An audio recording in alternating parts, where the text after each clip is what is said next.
जय श्री श्याम दोस्तों, आप सभी का मेरे YouTube चैनल सुबह सवेरा में स्वागत है। आज मैं आपको बुधवार व्रत कथा सुनाऊंगी। आपको मेरी कथा अच्छी लगे तो चैनल को सब्सक्राइब करें और एक लाइक करना ना भूलें। चलिए शुरू करें। एक समय किसी नगर में एक बहुत ही धनवान साहूकार रहता था।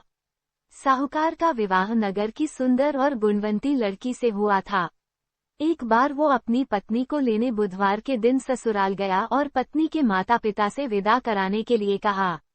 माता पिता बोले, बेटा आज बुधवार है, बुधवार को किसी भी शुभ कार्य के लिए यात्रा नहीं करते। लेकिन वह नहीं माना और उसने वहम की बातों को न मानने की बात कही। दोनों ने बैलगाड़ी से यात्रा प्रारंभ की। 2 कोस की यात्रा के बाद उसकी गाड़ी का एक पहिया टूट गया। वहां से दोनों ने पैदल ही यात्रा शुरू की। रास्ते में पत्नी को प्यास लगी तो साहूकार उसे एक पेड़ के नीचे बैठाकर जल लेने के लिए चला गया। थोड़ी देर बाद जब वो कहीं से जल लेकर वापस आया तो वह बुरी तरह हैरान हो उठा, क्योंकि उसकी पत्नी के पास उसकी ही शक्ल सूरत का एक दूसरा व्यक्ति बैठा था। पत्नी भी साहूकार को देखकर हैरान रह गई। वो दोनों में कोई अंतर नहीं कर पाए। साहूकार ने उस व्यक्ति से पूछा, तुम कौन हो और मेरी पत्नी के पास क्यों बैठे हो? साहूकार की बात सुनकर उस व्यक्ति ने कहा, अरे भाई, यह मेरी पत्नी है। मैं अपनी पत्नी को ससुराल से विदा कराकर लाया हूँ, लेकिन तुम कौन हो जो मुझसे ऐसा प्रश्न कर रहे हो? साहूकार ने लगभग चीखते हुए कहा, तुम जरूर कोई चोर या ठग हो। यह मेरी पत्नी है, मैं इसे पेड़ के नीचे बैठाकर जल लेने गया था। इस पर उस व्यक्ति ने कहा, अरे भाई, झूठ तो तुम बोल रहे हो। पत्नी को प्यास लगने पर जल लेने तो मैं गया था। मैं तो जल लाकर अपनी पत्नी को पिला भी दिया है। अब तुम चुपचाप यहाँ से चलते बनो, नहीं तो किसी सिपाही को बुलाकर तुम्हें पकड़वा दूंगा। दोनों एक दूसरे से लड़ने लगे। उन्हें लड़ते देख बहुत से लोग वहाँ एकत्र हो गए। नगर के कुछ सिपाही भी वहाँ आ गए। सिपाही उन दोनों को पकड़कर राजा के पास ले गए। सारी कहानी सुनकर राजा भी कोई निर्णय नहीं कर पाया।